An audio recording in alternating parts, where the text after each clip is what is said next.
Carnivorous plants, there are some plants which are safe for men to grow.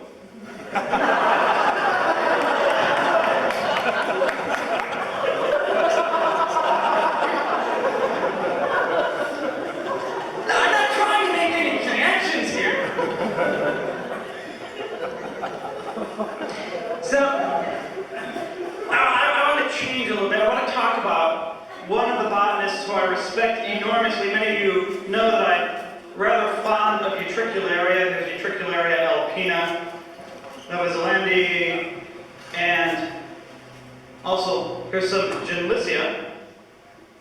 Peter Taylor.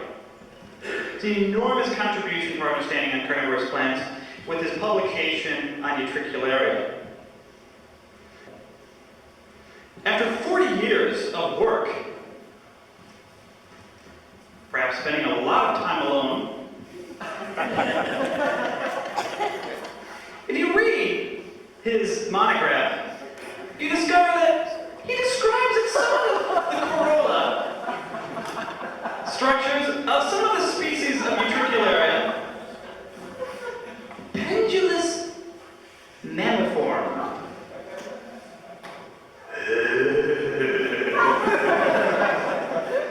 He also had a description of, so I didn't have any time for this talk, Utricularia capilliflora, scrotiform, and good lord, if you look at the photograph, or the illustration, it is indeed scrotiform. It's really quite horrifying.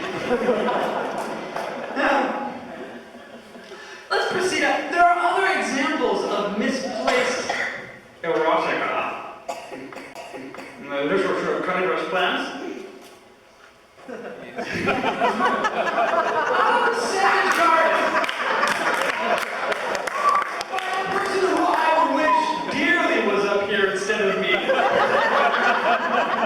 And who has been whispering in my ear, oh, you must say this.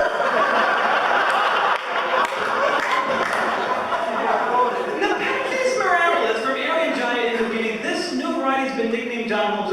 Now this is not, I investigated in Jan Schlauer's comprehensive description list of cultivars. It is not actually a cultivar. John Holmes. So while researching for this talk, yes, researching, I found on the web there was a number of hits for the name John Holmes. Now I'm a little confused here. I found that John Holmes, who was a very important Canadian diplomat, there was John Cleland Holmes, who was a member of the Beat generation, and an associate of Jack Kerouac and Allen Ginsberg.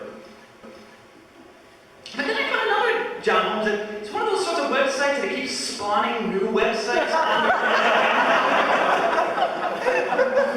also known as Johnny Wad, who started a number of videos I have not had the pleasure of viewing, but which can be bought from www.johnnywad.com. Includes Girls on Fire, Nasty Nurses, I Want You, The Return of Johnny Wad, Pizza Girls, and Prisoners of Paradise. You can do more searching on Johnny Wad.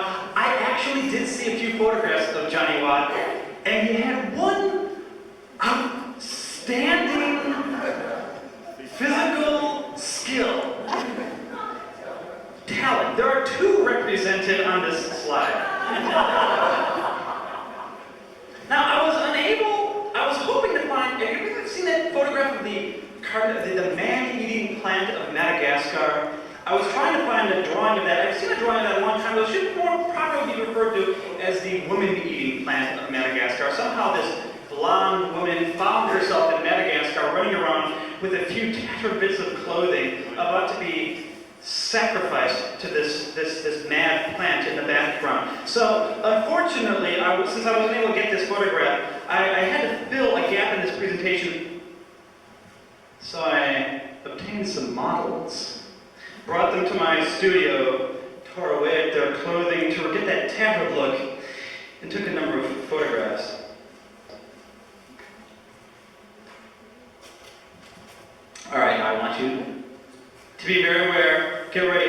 see.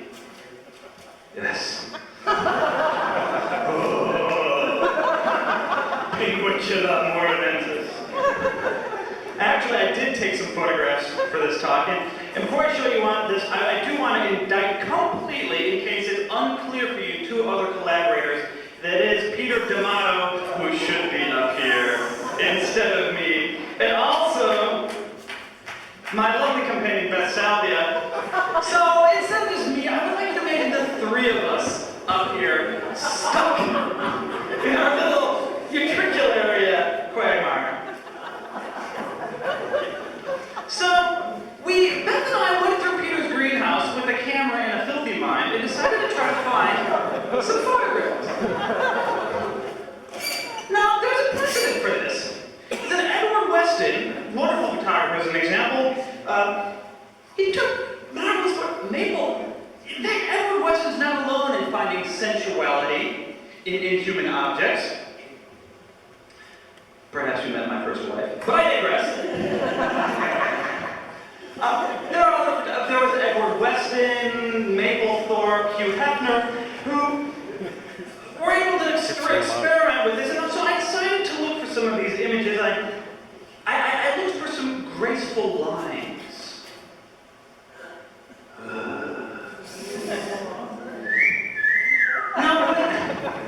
Actually, when I discussed this talk with one point with Peter, he noted that when he was planning on talking about this, he was also going to digress slightly.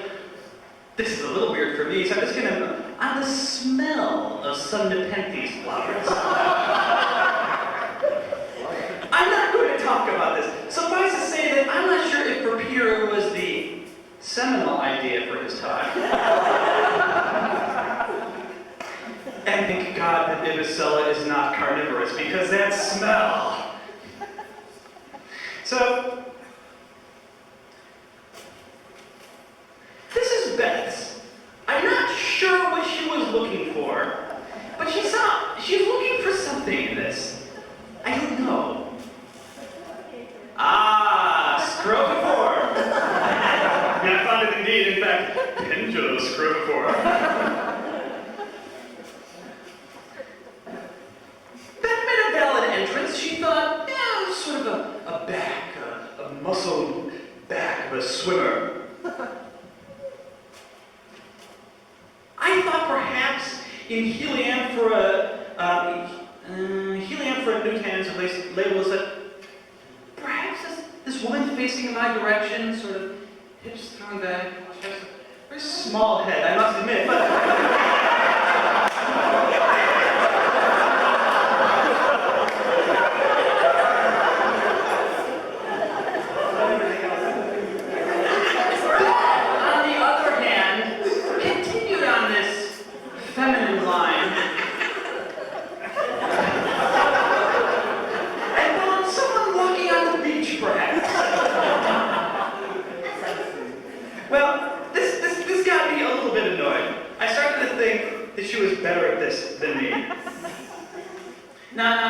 you might stop and say, Barry, you're just seeing things that don't exist.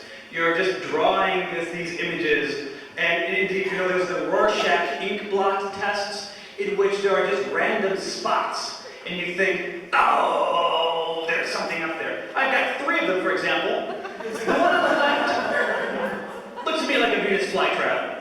The middle one looks sort of like the spiny seed pod of Tribulus terrestris, an invasive, annoying weed in some location. The one on the right is an ink spot. I can't see anything out of that one. But with this in mind, I want to show you a few photographs which really are just ink blots. Whatever you interpret them to be,